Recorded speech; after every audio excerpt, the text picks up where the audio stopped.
Space doesn't roar when it kills you. It whispers. It creeps through the bulkhead seals, tasting like burnt tin and stale breath, until your lungs freeze. They call the anomaly a void storm, a meat grinder of dark matter and gravity shears that rip starships into stray atoms. Nothing survives it. Nothing even tries. So when the long-range scanners picked up an active distress beacon deep inside the shredder, the crew knew it was a ghost. Then it started flashing Morse code. Acid burned the back of Taylor's throat. He swallowed it down, grinding his molars together until his jaw ached. The captain's chair of the dust kicker was an unforgiving bucket of cracked faux leather and exposed springs that dug into his lower back, but right now, it was the only thing keeping him tethered to reality. Around him, the bridge vibrated with a sickening, high-frequency hum. It wasn't a sound you heard. It was a frequency you felt in the marrow of your bones. It made your teeth itch. It made your eyes water. The smell of frying ozone and old sweat hung heavy in the recycled air, a pungent cocktail that screamed of failing life support and overworked scrubbers. Through the forward viewport, there was no black canvas of space, no dusting of distant stars. There was only the storm. It looked like a bruise on the universe, massive, swirling bands of deep violet and bruised purple, violently churning against absolute nothingness. Gravity shears tore at the fabric of local space, creating optical illusions where light itself seemed to bend, snap, and bleed. The dust kicker was clinging to the very edge of the phenomenon, fighting just to maintain a stationary orbit outside the kill zone. "Rerouting reserve power to the port dampeners," Arlo said. The navigator's voice was strained, a tight wire ready to snap. Arlo's hands flew across his console, leaving sweaty smears on the illuminated glass. "If we catch even a stray thermal eddy from that thing, it'll strip our shields like wet paper." Taylor didn't answer immediately. He stared at the bruised sky, feeling a cold sweat break out along his collar. He was terrified. He wasn't a hero. He was a middle-aged freighter captain with a failing liver, a mountain of debt, and a crew that was just as desperate and tired as he was. They were only out here because the salvage rights near a void storm were cheap, mostly because anything of value had usually been pulverized into subatomic dust. "Just hold us steady, Arlo," Taylor finally muttered, his voice raspy from too much cheap synthetic tobacco and too little sleep. "Let Ripley finish the deep scan, and then we burn hard for the inner colonies. I'm done looking at this thing." Ripley hunched over the communications and sensor suite, didn't look up. Her screen cast a pallid, sickly green glow across her sharp features. She had been silent for the last 20 minutes, the heavy foam headphones clamped over her ears, listening to the static of the void. Suddenly, Ripley flinched. She ripped one side of the headphones off her ear, her eyes wide, staring at her console as if it had just grown fangs. "Captain," Taylor sighed, rubbing his temples. A greasy sheen of sweat coated his forehead. "What is it, Ripley? Tell me it's a dormant iridium asteroid. Tell me we can tow it, sell it, and afford real meat for a month." "It's not an asteroid," Ripley whispered. Her fingers trembled as she isolated a frequency on her board. A low, rhythmic thumping filled the bridge, broadcast through the ship's overhead speakers. It was weak. It was buried under a mountain of cosmic white noise and gravitational distortion, but it was there. Ping, ping, ping. Taylor felt his stomach drop into his boots. The rhythm was too steady, too deliberate. "Distress beacon," Arlo said, his voice dropping to a harsh whisper. He spun his chair around, locking eyes with Taylor. "Inside the storm." "That's impossible," Taylor snapped, gripping the armrests until his knuckles turned a mottled white. "Nothing transmits through a void storm. The radiation alone would fry a hardened comms array in 3 seconds. It's a ghost echo, a reflection from a dead ship swallowed a decade ago." "It's not a ghost, Captain," Ripley said. She swallowed hard, the sound audible in the tense silence of the bridge. "The telemetry is live. It's heavily encrypted, but the core broadcast is bouncing off the grav shears, and," she hesitated, her fingers hovering over the decryption key. "And what, Ripley?" Taylor barked, his fear making him irritable. The air felt too thin. He needed a drink.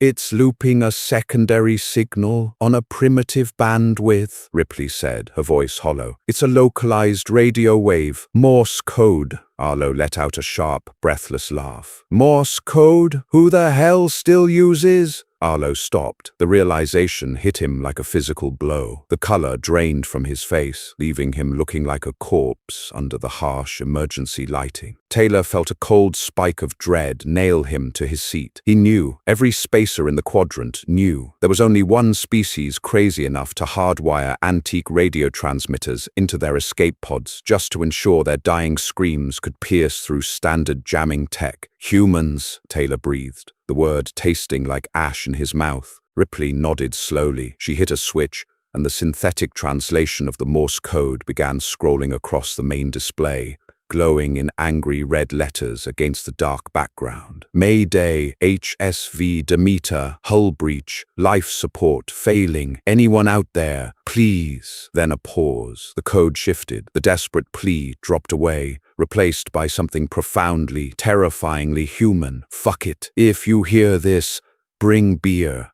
Taylor stared at the screen. The ship groaned around them, the metal plates complaining as the edge of the storm pulled at them with invisible claws. A human, alive, inside a Category 5 void storm. It went against physics. It went against sanity. No one can survive the void storm, Arlo whispered, echoing the absolute law of the galaxy. He looked at Taylor, his eyes pleading. Captain, we can't. It's a dead man's joke. The beacon is just a hardened black box. The meat inside is already jelly. Taylor watched the red letters scroll. Bring beer. His heart hammered against his ribs like a trapped bird. He tasted the sour bile of fear, mingling with the metallic tang of the ship's recycled air. Arlo was right. Going in there was suicide. It was the stupidest, most irrational thing a captain could do. And yet the red light of the beacon pulsed on the tactical display, a tiny, defiant middle finger to the gaping maw of the universe. The silence on the bridge stretched, pulling tighter and tighter, until Taylor thought his eardrums would rupture. The only sound was the omnipresent groan of the dust kicker's hull and the rhythmic, agonizing ping of the human beacon. Taylor unbuckled his restraints with shaking hands. He pushed himself out of the captain's chair, his boots landing heavily on the grated deck. He paced toward the forward viewport, leaning his weight against the cold, smudged plasteel. The bruised purples and violently tearing blacks of the void storm filled his entire field of vision. It was beautiful in the way a predator was beautiful, right before it tore your throat out. Leave them, his brain screamed. It's one human. You have a crew. You have a ship. You have a life, pathetic as it is.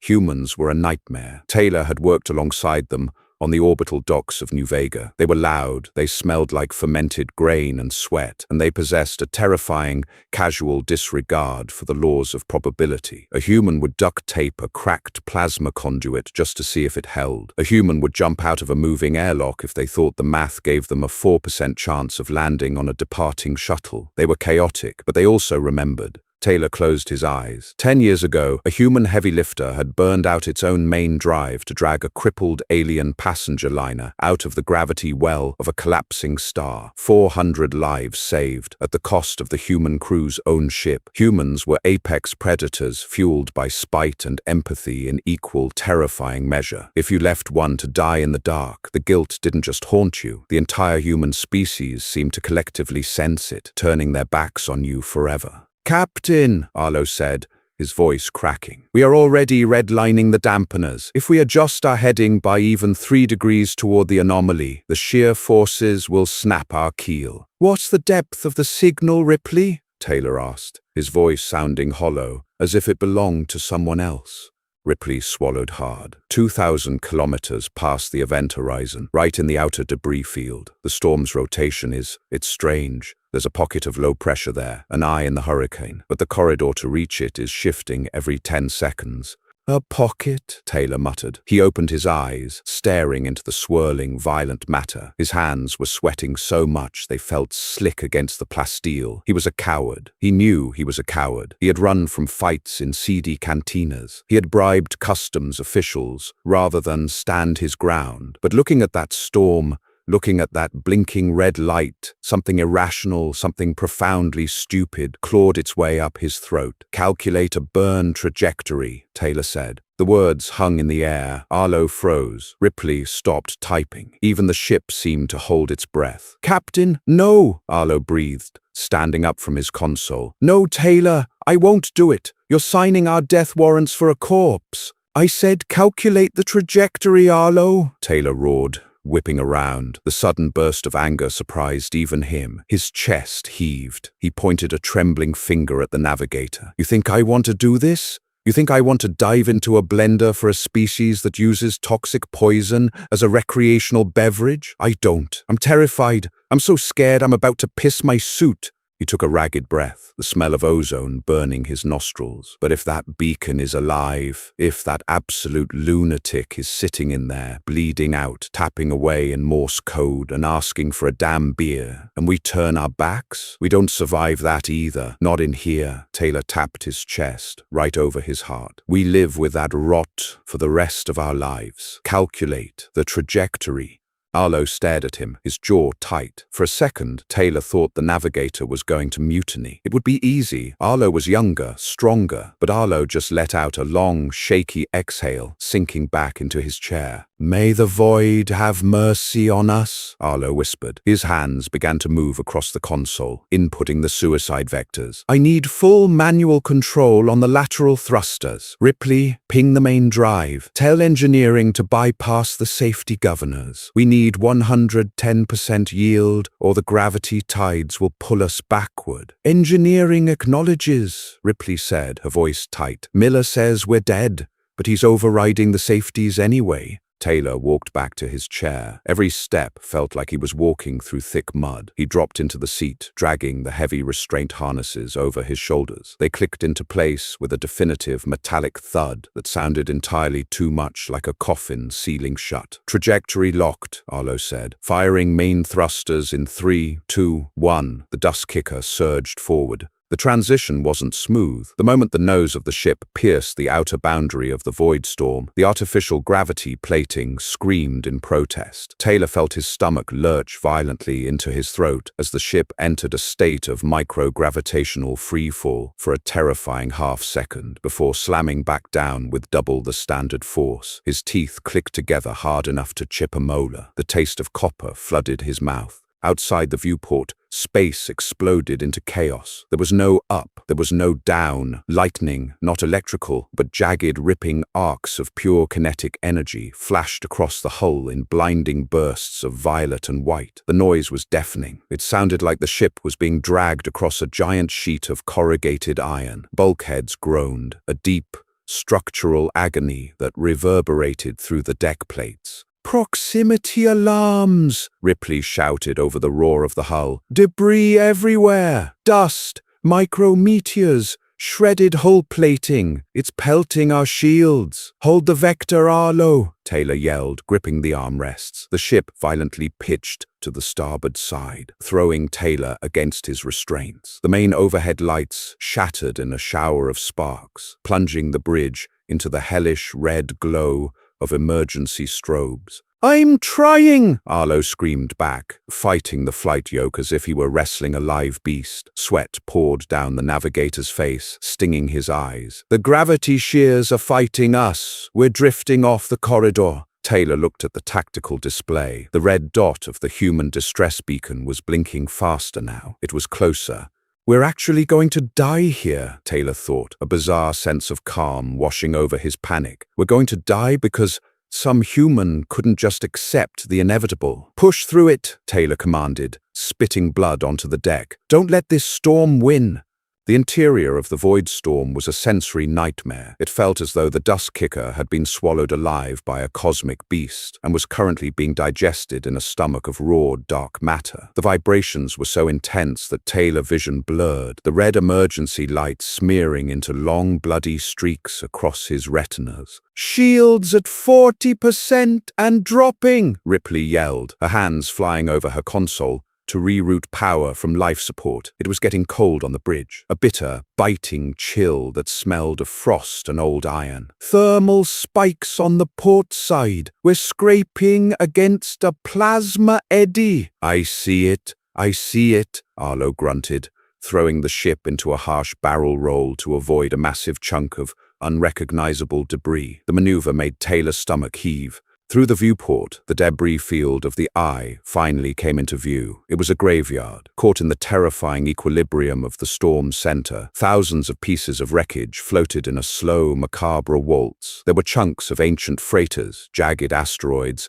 and glittering fields of frozen coolant. The purple lightning of the storm flashed around the edges of the pocket, illuminating the wreckage like a strobe light in a slaughterhouse. "Cut main drive," Taylor ordered, gasping for breath as the crushing G-force relented. "Give me maneuvering thrusters only. We don't want to wake up the gravity tides in here." The violent shaking subsided, replaced by a tense, eerie stillness. The dust kicker glided into the graveyard. The only sounds left were the ragged breathing of the crew, the popping of cooling metal, and the steady, relentless ping of the distress beacon. "Where is it, Ripley?" Taylor asked, unbuckling his restraints. He stood up, wiping a streak of blood from his chin. His legs felt like jelly. "Bearing 049er," Ripley said, her voice shaking with adrenaline and disbelief. "Distance, 2 kilometers. Captain, I'm getting visual telemetry on the source. Put it on the main screen." The display flickered, static washing over the image before it resolved. Taylor stared. Arlo stopped breathing. It wasn't a ship, not anymore. It was the aft section of a human heavy hauler, violently severed from its forward compartments. The metal was twisted and blackened, the jagged edges of the tear looking like bite marks from a massive set of teeth. There were no running lights, no engine flares. It was a dead husk of titanium and ceramic armor, tumbling slowly in the dark. "There's no way," Arlo whispered. "There's no power core left on that thing. It's just a cargo hold and a severed engine block."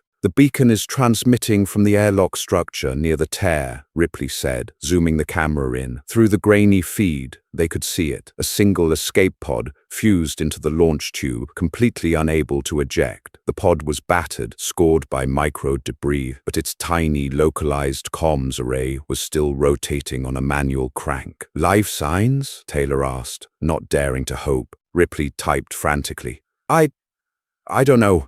The radiation interference is massive. But Captain, look at the thermal output." She switched the display to thermal imaging. The wreck was completely cold, a deep, dead blue. But inside the jammed escape pod, there was a tiny, flickering dot of orange. Heat, body heat, and something else. "Magnify visual on the pod's exterior," Taylor commanded, stepping closer to the screen. The image zoomed in. Wrapped around the base of the manual comms array was a thick braided cable. It snaked down the side of the pod, disappearing into a breached maintenance hatch. "Ripley, what is that cable connected to?" Taylor asked, his brow furrowing. "Scanning. Captain, you aren't going to believe this." Ripley looked up, a manic, disbelieving smile breaking through her terror. "The ship's main power core is gone. The pod's battery is dead. That beacon shouldn't have any juice."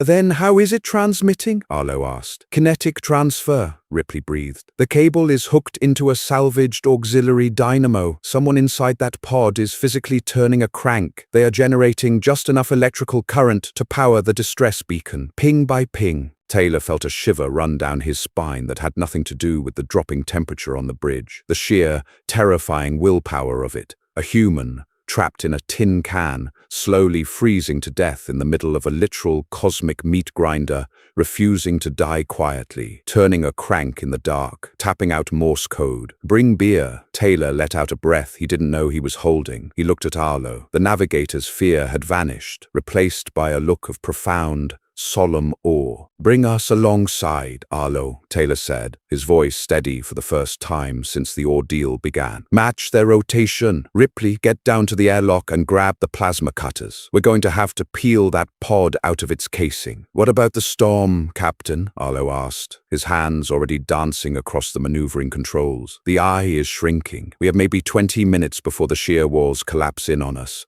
Taylor looked at the flickering orange dot on the thermal screen. He could almost hear the agonizing squeak of a hand crank being turned by bloody, exhausted hands. "Then we do it in 15, Taylor said, turning on his heel and heading for the bridge door. He paused at the threshold, looking back at Ripley. "And Ripley?" "Yes, Captain?"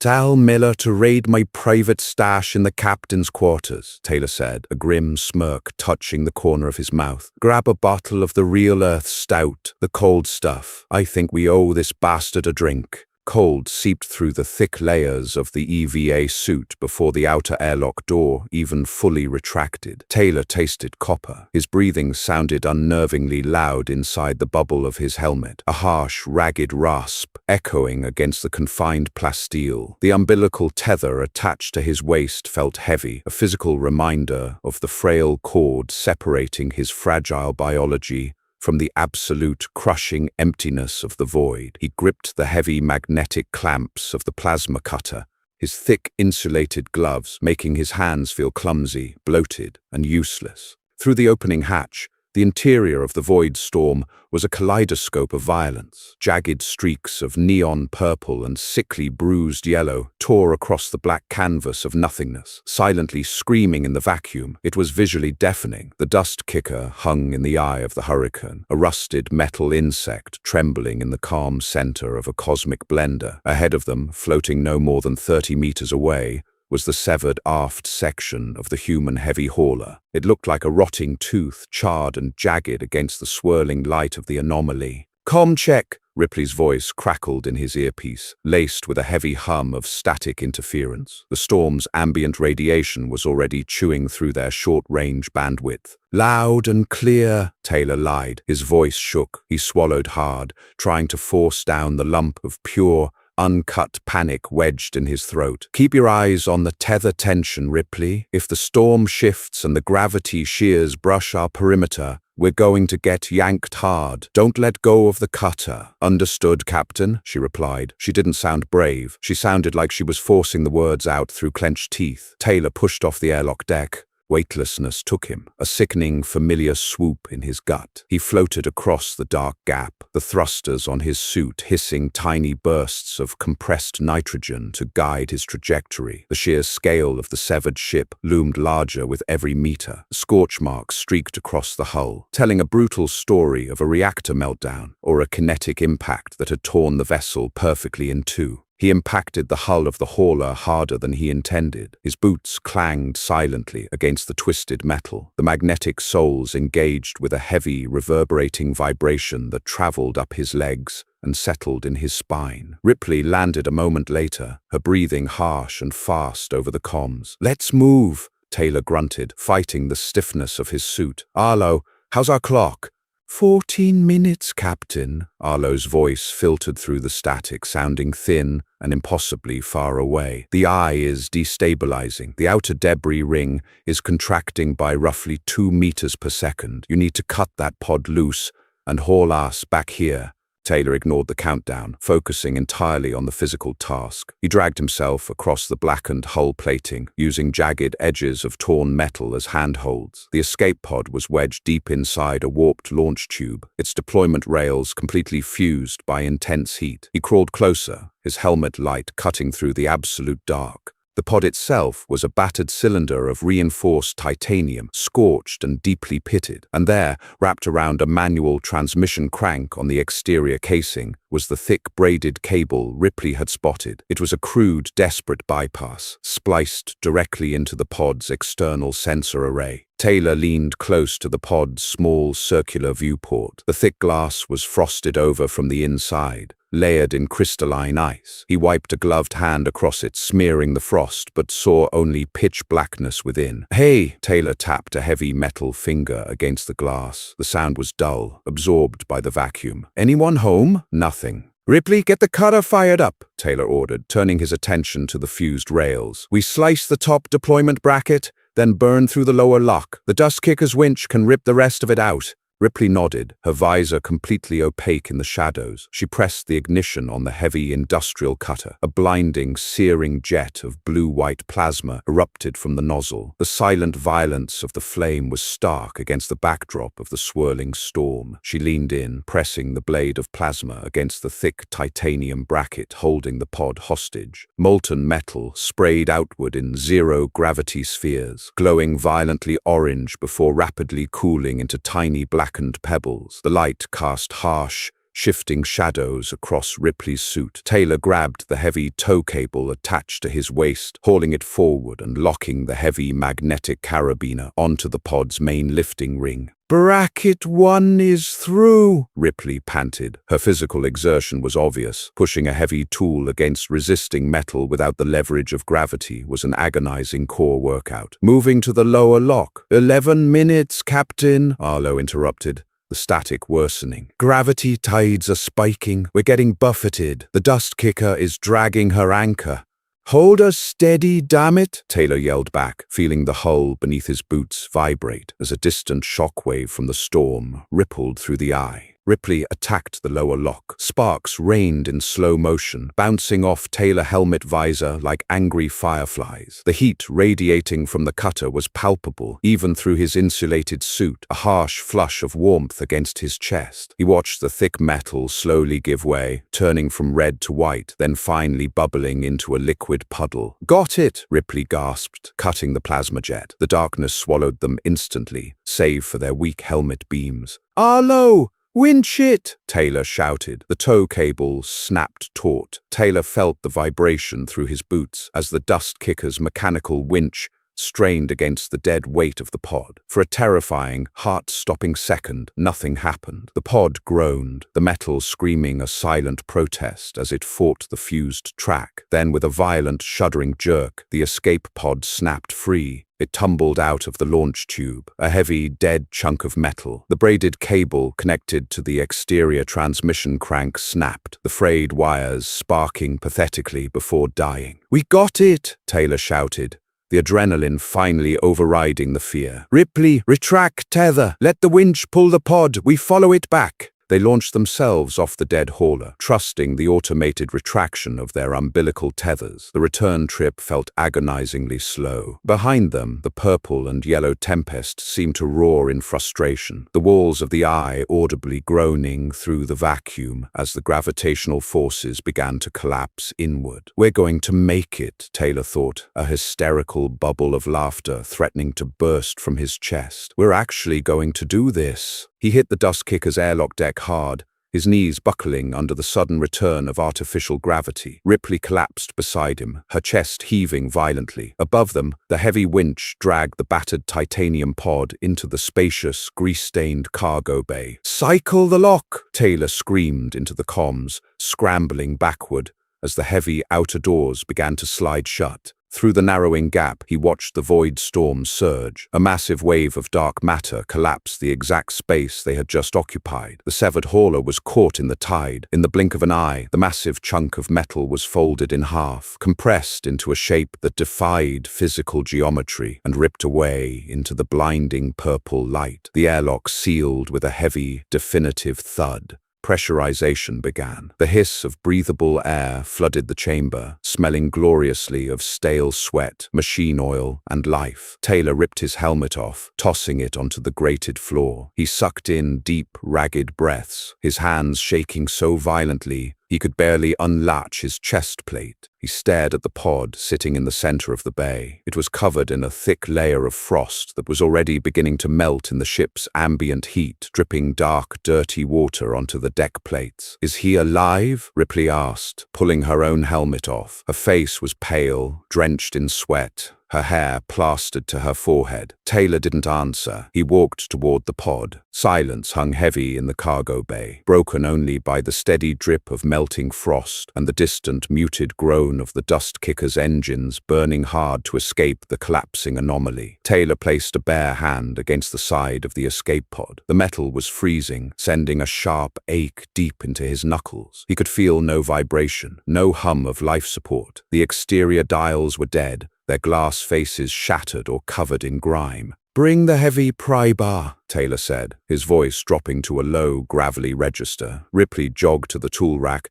returning with a solid meter of heavy tungsten. She handed it to Taylor, her eyes fixed on the pod's sealed seam. Taylor wedged the flattened end of the bar into the narrow gap between the heavy door and the main chassis. He braced his boots against the deck plating, took a deep breath, and threw his entire body weight into the lever. His back popped. His shoulder screamed in protest. The seal held. "Help me!" Taylor grunted, his face turning red. Ripley grabbed the bar alongside him. Together they pulled. The muscles in Taylor's arms trembled, feeling as though they were on the verge of snapping. The air smelled of desperation and wet metal, with a sharp, cracking sound like a gunshot. The vacuum seal broke. A violent hiss of pressurized, freezing air erupted from the seam, blasting Taylor in the face. It smelled horrific. It was the scent of recycled breath, stale bodily fluids, burnt ozone, and the coppery tang of dried blood. It was the smell of a tomb that had refused to stay buried. Taylor pushed the heavy door open. It swung back on unlubricated hinges, screaming in protest. The interior of the pod was pitch black. The emergency lighting had clearly failed days, perhaps weeks ago. The air inside was so cold it crystallized the moisture from Taylor's breath the moment he exhaled. Ripley unclipped a heavy tactical flashlight from her belt and clicked it on. The harsh white beam pierced the darkness, illuminating the cramped, claustrophobic interior. It was a mess of torn wires and ripped paneling. A makeshift, heavily modified kinetic dynamo sat in the center of the floor, a mess of gears and belts attached to a rusted hand crank. Blood, dark, dried and flaking, was smeared across the handle. Strapped into the single crash seat in the back was a figure. Taylor felt his breath catch. The human was encased in a standard-issue industrial void suit, but it was patched with literal silver duct tape and scorched beyond recognition. The helmet was off, resting on the deck. The man in the chair looked like a corpse. His skin was a ghastly, translucent shade of gray, stretched tight over his cheekbones. His lips were cracked and blue. A thick, unkempt beard was matted with dried vomit and frozen condensation. One of his arms was strapped tightly to his chest. The heavy fabric of his sleeve stained a deep, rusty brown. His other arm, the one nearest the bloody hand crank, hung limply at his side, the fingers bruised and swollen to twice their normal size. "Gods!" Ripley whispered, stepping back, raising a hand to cover her mouth. "He's dead. We did all this. We risked everything for a dead man." Taylor stared at the frozen, battered face. He felt a profound, crushing weight settle over his chest. They had beaten the storm. They had pulled off the impossible. And for what? To recover a frozen slab of meat. He let out a long, heavy sigh, letting the pry bar clatter to the deck. "Get a body bag from medbay," Taylor muttered, rubbing a tired hand over his face. The adrenaline crash was hitting him hard now. His joints ached. He just wanted to sleep for a week. "We'll store him in the freezer compartment until we reach port. Give him a proper human burial." Ripley nodded slowly, turning to leave. Cough. The sound was impossibly weak, a dry, rattling scrape of air over frozen vocal cords. Taylor froze. The hair on the back of his neck stood up. He slowly turned back to the pod. Ripley stopped in her tracks, her flashlight beam trembling violently. The human's chest, buried under thick layers of synthetic weave, rose by perhaps a millimeter. Then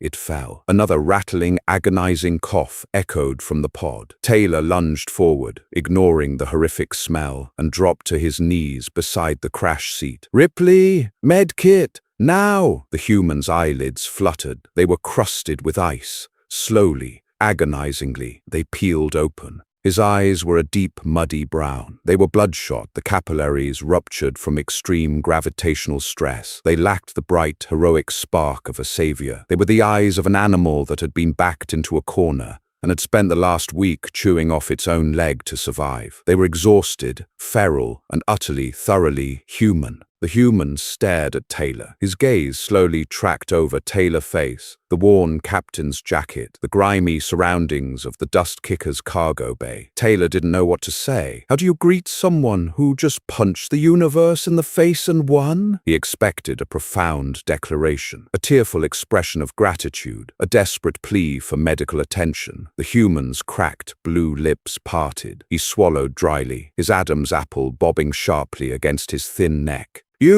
The human wheezed, his voice sounding like sandpaper rubbing against shattered glass. He had to stop, coughing weakly, a small fleck of blood appearing on his bottom lip. "Take it easy," Taylor said gently, reaching out to unbuckle the heavy crash restraints. "You're safe, we got you out, you're on a private freighter." The human weakly pushed Taylor's hand away with his one good swollen hand. The grip was shockingly firm despite the man's condition. He locked his bloodshot eyes onto Taylor. "You," the human repeated, drawing in a sharp, rattling breath. "Forget the beer?" Taylor stared at him. The sheer, unadulterated audacity of the question short-circuited his brain. He looked at the bloody hand crank. He looked at the shattered escape pod. He looked at the man who had manually cranked a distress beacon in absolute darkness while freezing to death inside a gravity-shredding anomaly. A slow, disbelieving laugh bubbled up from Taylor's chest. It started as a chuckle, then morphed into a deep, barking laugh that echoed through the cavernous cargo bay. He laughed until his ribs ached, tears pricking the corners of his eyes. "No!" Taylor finally choked out, wiping his eyes and grinning a wild, exhausted grin. He reached into the deep pocket of his captain's jacket and pulled out a heavy, dark glass bottle covered in condensation. "No, you crazy son of a bitch! I brought the beer!" He cracked the seal on the bottle with his thumb. The satisfying hiss of carbonation filled the pod. He gently pressed the cool rim of the bottle against the human's cracked lips.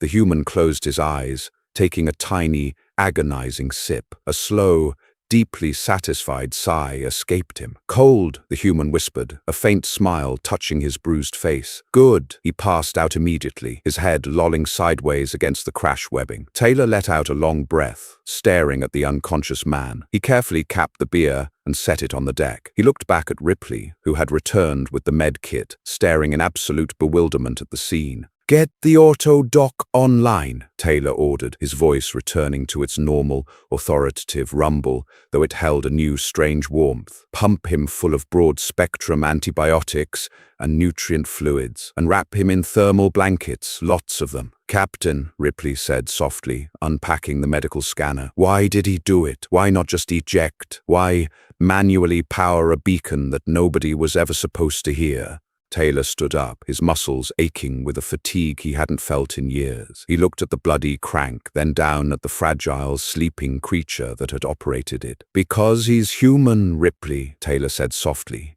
turning to walk back toward the bridge. The smell of the cargo bay didn't bother him anymore. "And humans don't know how to die quietly in the dark."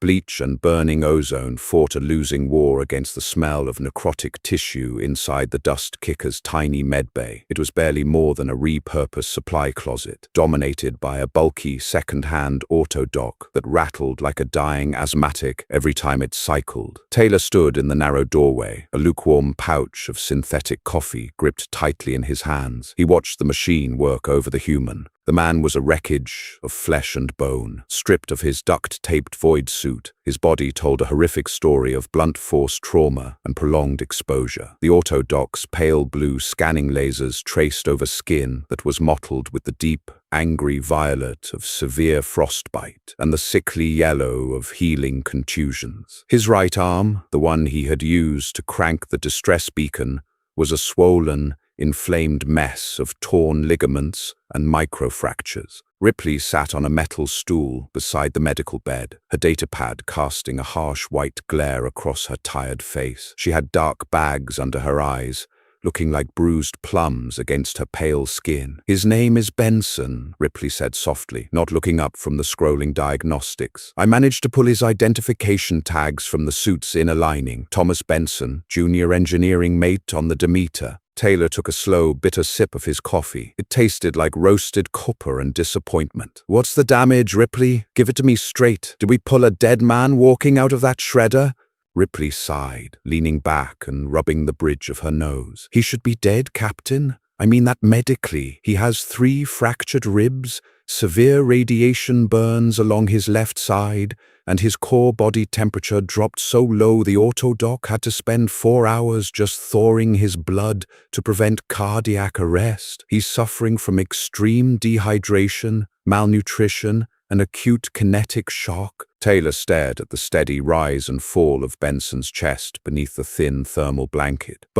But he's regenerating, Ripley replied, a note of absolute bewilderment creeping into her voice. She tapped the datapad screen. I pumped him full of the standard human-compatible nutrient paste and cellular binders. His biology is eating it up like a starving animal. His white blood cell count is astronomical. He is literally fighting his own injuries with the same stubborn violence he used to crank that beacon. Taylor grunted, leaning his shoulder against the cold bulkhead. Humans, you can't kill them, and you can't reason with them. How long until he wakes up? As if on cue, the heart monitor connected to the auto dock began to beep faster. The rhythmic, steady chime spiked into a frantic, erratic tempo. Benson's eyes snapped open. There was no peaceful awakening, no groggy blinking. He went from 0 to a state of absolute, terrified adrenaline in a fraction of a second. He gasped, a wet, rattling sound, and immediately tried to lunge off the examination table. Hey, hold him down, Taylor shouted, dropping his coffee pouch. The brown liquid splattered across the grated deck, forgotten. Taylor and Ripley grabbed the human's shoulders, pinning him against the thin mattress. Benson thrashed wildly, his muscles corded and tense under their hands. He didn't look at them. He was staring at the low ceiling, his eyes wide, unblinking, trapped in whatever fresh hell his mind was replaying. His breathing was rapid,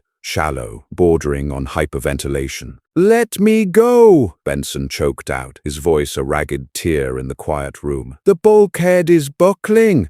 It's going to blow. You have to seal the hatch. Benson, listen to me, Taylor barked, leaning his weight onto the man's uninjured shoulder. He kept his face directly in the human's line of sight. You are off the Demeter. You are safe. You are on a salvage freighter out of New Vega. Benson didn't seem to hear him. He was violently trembling, a cold sweat breaking out across his forehead. He swung his uninjured arm, the back of his hand catching Ripley across the jaw. She swore, stumbling backward, but Taylor maintained his grip. Seal it, Benson screamed, tears cutting tracks through the grime and medicinal gel on his face. Please, just close the door.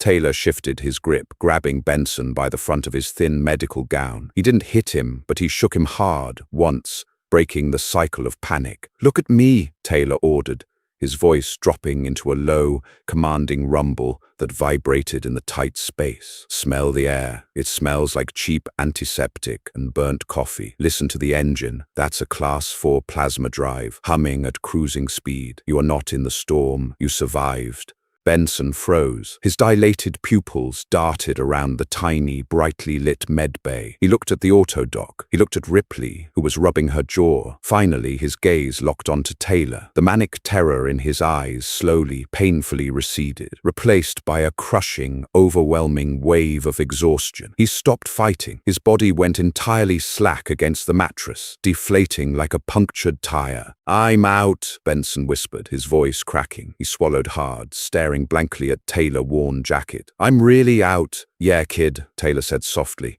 slowly releasing his grip and stepping back. You're out. You're safe.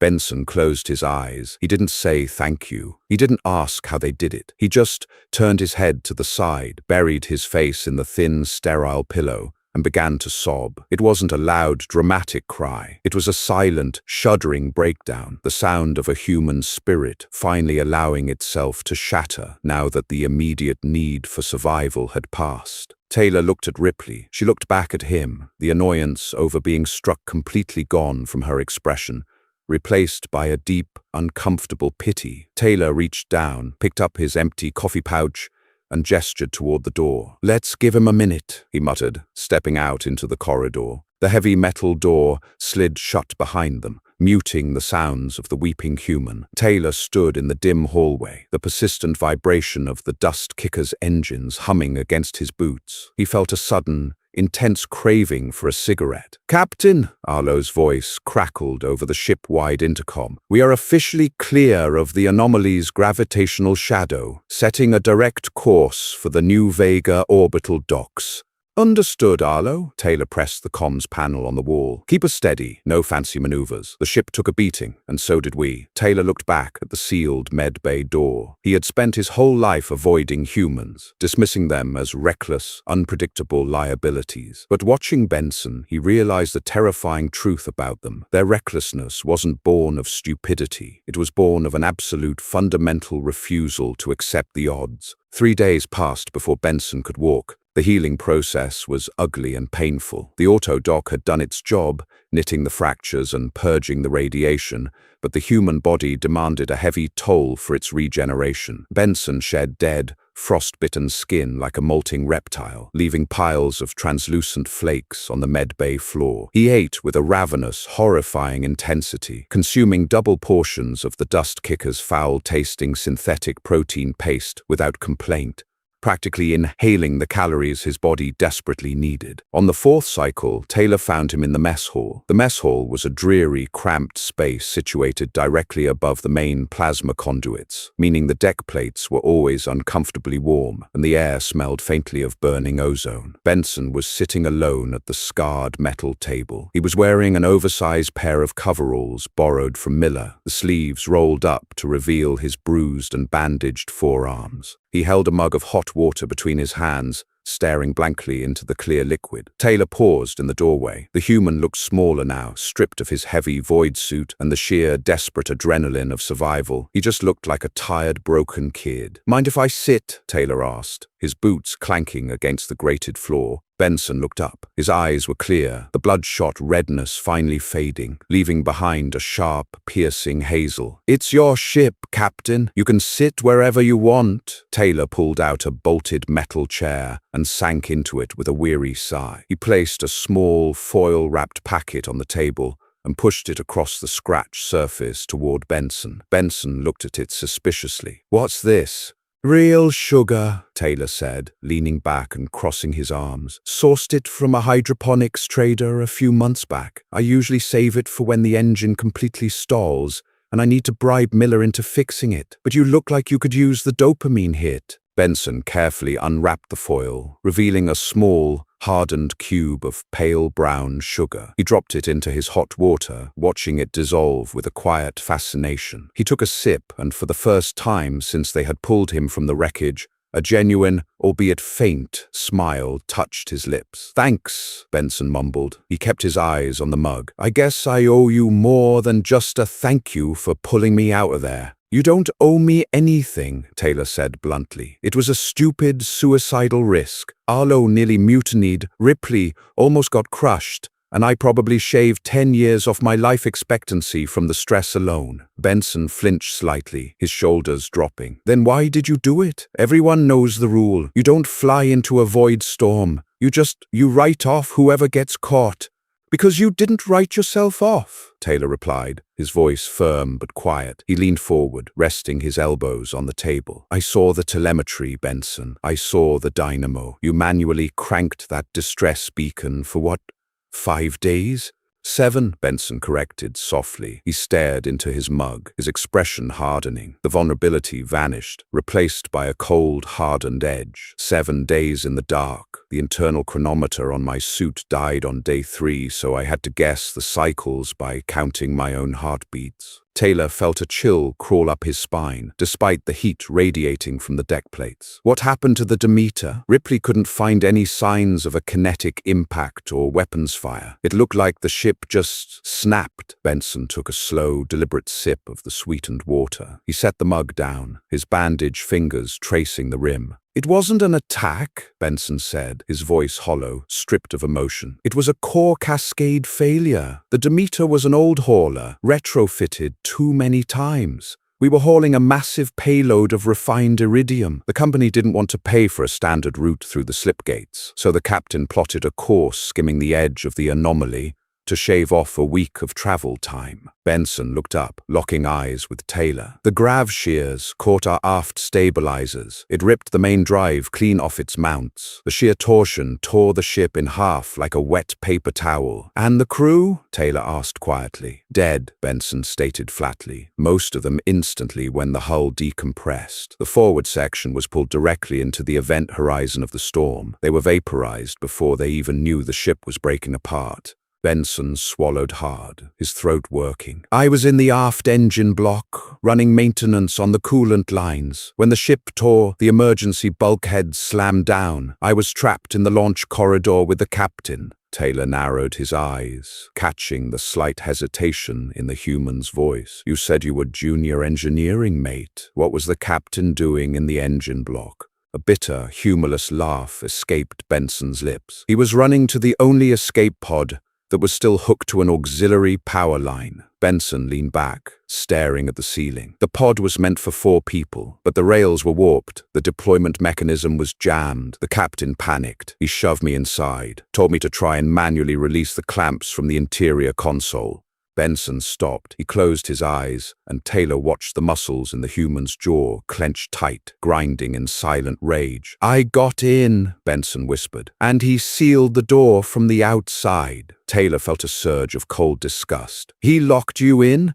He locked himself out, Benson corrected, opening his eyes. They were wet but burning with a fierce, angry light. He sealed the heavy vault door to the launch tube. He knew the structural integrity of the corridor was failing. He knew the radiation from the storm was going to bleed through the hull. He put me in the reinforced titanium box to keep me safe, and he stayed outside to manually bleed the coolant line so the reactor wouldn't go critical and vaporize the pod. Taylor sat in stunned silence. The cynical assumptions he had built up around the situation crumbled. He had expected a story of human treachery, of a coward locking a junior officer away. Instead, he was faced with something entirely different. He burned to death on the other side of that bulkhead, Benson said, his voice dropping to a harsh, ragged whisper. I listened to him scream over the short-range comms. As the radiation cooked him inside his suit, he stayed at his post until his comms melted. Also, I could sit in a frozen tin can. Benson looked at his own bandaged hands, his fingers trembling slightly. When the comms went dead, the emergency lights failed. It got cold. I was alone. I knew nobody was coming. I knew the rules of the void storm.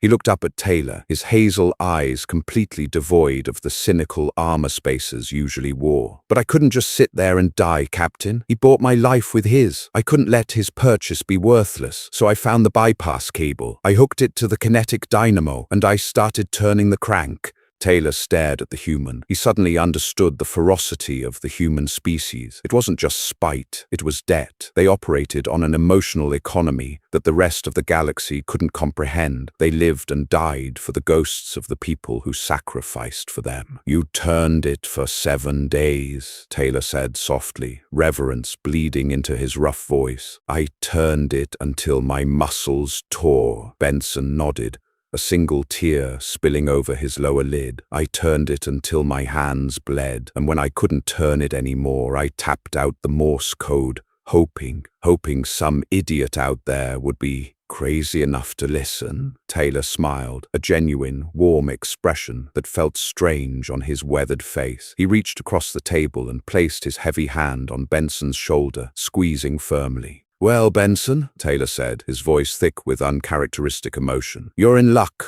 You managed to find the biggest idiot in the quadrant. New Vega orbital dock smelled like fried grease, unwashed bodies, and leaking freon. It was a sensory assault after the pressurized silence of the dust kicker. The orbital dock was a sprawling, rusted ring of cheap neon and desperate commerce, hanging like a festering scab against the black. When the ship finally clamped onto the docking umbilical, the heavy metallic thud echoed through the hull, a definitive period at the end of a nightmare. Taylor stood in the airlock, the familiar, stale air of the station washing over him. It tasted like burnt synthetic noodles and oxidized copper. Beside him, Benson leaned heavily on a crutch Ripley had fashioned from a spare hydraulic strut. The human was pale, sweating slightly under the harsh docking lights, but he refused the wheelchair. His knuckles, wrapped in fresh white bandages, gripped the makeshift crutch until they turned a bloodless white. You don't have to walk out there, kid, Taylor muttered, adjusting the collar of his jacket. Customs can come aboard. Let them do the paperwork here. Benson shook his head, his jaw set in a rigid line. I walk out. I don't get carried. The airlock doors hissed open, revealing a dirty, crowded concourse. Spacers, merchants, and dock workers blurred into a moving canvas of apathy. Nobody looked twice at the battered freighter or the limping human. They were just another piece of debris washing up on the shore. A customs official detached himself from a wall, holding a cracked data pad. His name tag read Collins. He looked bored, chewing on a fibrous stimulant stick that smelled like rotten mint. Manifest and salvage claims, Collins droned, not looking up. Quarantine check is 50 credits. You got biologicals? No biologicals, Taylor said, stepping in front of Benson. Just standard salvage from the outer belt. Collins finally looked up, his dull eyes sweeping over Benson. He paused, frowning at the heavy scarring and the makeshift crutch. He looks like he got chewed up by a thresher. You sure he's not carrying some parasitic rot? He's a survivor from the Demeter, Taylor said, his voice dropping into a dangerous gravelly register. Core cascade failure. We pulled him out. Collins snorted, a sharp, ugly sound. The Demeter? That bucket went missing near the anomaly. Nobody pulls anything out of there. Nice try, Captain. If you're trying to dodge the casualty tax by claiming a ghost ship. Taylor moved before he even realized he was doing it. He grabbed the front of Collins's uniform, slamming the customs official back against the corrugated metal bulkhead. The data pad clattered to the floor. The ambient noise of the concourse died down as a few dock workers paused to watch the violence. Listen to me, you miserable pencil pusher, Taylor hissed, pressing his forearm against Collins' collarbone. This man spent a week in the dark, manually cranking a distress beacon while his captain burned to death to save him. He fought the void storm, and he won. So you are going to stamp that data pad. You are going to waive the docking fee, and you are going to show him some damn respect, or I will throw you out the nearest airlock and let you see how long you can hold your breath. Collins gaped like a landed fish, his face turning a mottled red. He scrambled for the data pad on the floor, frantically tapping the screen. Stamped! Cleared! You're clear! Taylor released him in disgust, stepping back. Collins scurried away into the crowd, melting into the neon shadows. Taylor turned back to Benson. The human was looking at him with a strange expression. It wasn't gratitude, it was recognition. You didn't have to do that, Benson said softly, leaning on his strut. Yeah, I did, Taylor replied, rubbing his jaw. Humans aren't the only ones who remember a debt, Benson. They made their way to a cheap noodle stand at the edge of the concourse. The synthetic broth was overly salty, a harsh shock to Benson's recovering digestive system, but he ate it with the same mechanical intensity he applied to everything else. Ripley and Arlo joined them, looking exhausted but inexplicably lighter. The crushing, cynical weight that usually hung over the crew of the dust kicker was gone. A corporate called, Arlo said, sliding a steaming bowl across the sticky plasteel table. He looked at Benson. They verified your ident tags. The insurance payout for the Demeter is massive. They're sending a liaison to take you to the core worlds. Fancy hospital. Real food. Benson stopped chewing. He stared into his bowl, the neon lights from a nearby signage reflecting in the greasy broth. I don't want their hospital. You need it, kid, Ripley said gently, reaching across the table to touch his arm. Your right arm is going to need major reconstructive surgery. The auto doc just slapped a band-aid on a shattered foundation. I said no, Benson repeated, his voice hardening. He looked up, locking eyes with Taylor. Captain, what's your mechanic's name? The one down in engineering? Miller, Taylor answered, frowning. Why? He runs a Class 4 plasma drive. I saw the telemetry feeds on the bridge while I was recovering. Your port stabilizer is out of alignment by 3 degrees, and your primary coolant line is patched with literal duct tape. Benson wiped his mouth with the back of his bandaged hand. I'm an engineer, a good one. Taylor stared at him. The sheer absurdity of the offer hung in the humid air of the concourse. Benson, you have a corporate ticket back to the core worlds. You have a massive settlement waiting for you. You don't have to fly on a rusted bucket like the dust kicker ever again. I don't want to go back to the core worlds, Benson said fiercely. I don't want to sit in a clean room and Talk to a therapist about how I survived? I want to work. I want to keep moving. If I stop, if I just sit down. He swallowed hard, the vulnerability flashing in his eyes for a split second before he buried it under layers of stubborn grit. If I sit down, I'll hear the comms. I'll hear him screaming. I need the noise. Taylor looked at the young human. He saw the ragged edges of trauma, the deep, bleeding wound that wouldn't heal in a sterile hospital bed. It needed to be cauterized by the heat of a plasma drive. It needed the chaotic, imperfect family of a salvage crew. Miller hates humans, Taylor said slowly, a small smile playing at the corners of his mouth. He says you talk too much and break his tools. Benson offered a grim, lopsided smirk. I'll fix his tools, and I only talk when I'm drinking. Deal, Taylor said, extending his hand across the table. Benson took it. His grip was still weak, the bones fragile, but the intent behind it was like iron. A month later, the dust kicker was back in the deep black. The ambient hum of the bridge was different now. It lacked the frantic vibration that used to rattle Taylor teeth. The deck plates felt solid. The harsh smell of burning ozone was replaced by a faint scent of industrial lubricant and fresh coffee. Ripley sat at the communications console, lazily scrolling through local bounties. Arlo hummed a tuneless song, plotting a smooth trajectory through a dormant asteroid field. Taylor sat in his squeaky captain's chair. The faux leather was still cracked, but it no longer felt like a coffin. He leaned back, staring out the forward viewport. There were no swirling bands of violet dark matter today, just the infinite, peaceful canvas of absolute zero, dusted with cold, bright stars. The bridge doors hissed open. Benson walked in. He moved smoothly, his crutch long discarded. His right arm was encased in a sleek carbon compression sleeve, a permanent reminder of the toll the void storm extracted from him. He carried a stained mug of synthetic coffee, dark liquid sloshing over the rim onto the grated deck plates. He walked straight to the engineering console and began running a diagnostic on the lateral thrusters. Port dampeners operating at precisely 90% efficiency, Benson muttered, tapping the glass screen. I realigned the magnetic coils this morning. You should feel less drag when we hit the main slipstream. Taylor smiled, taking a sip from his pouch. Good work, kid. Tell Miller he can stop complaining about the power fluctuations. Benson snorted, not looking up. Miller will never stop complaining. He yelled at a wrench yesterday because it slipped from his greasy fingers, but he let me touch the primary ignition sequence today, so we are making progress.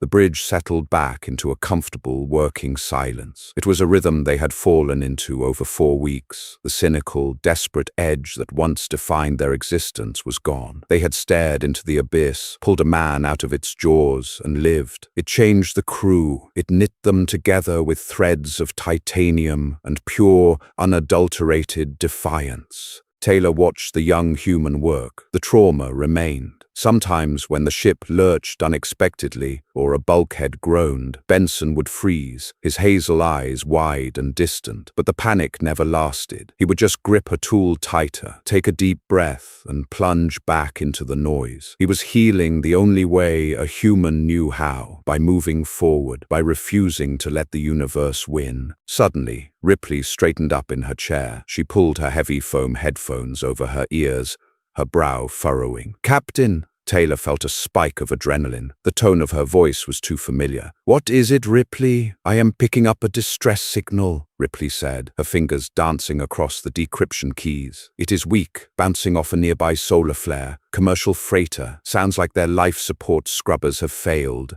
Arlo stopped humming. He spun his chair around, looking at Taylor. The bridge seemed to hold its breath. Taylor looked out the viewport at the endless sea of stars. He thought about the void storm. He thought about the charred wreckage of the dead ship. And he thought about a bloody hand turning a crank in the dark. Calculate a burn trajectory, Arlo, Taylor commanded, his deep voice steady. Ripley, open a channel. Tell them we are coming.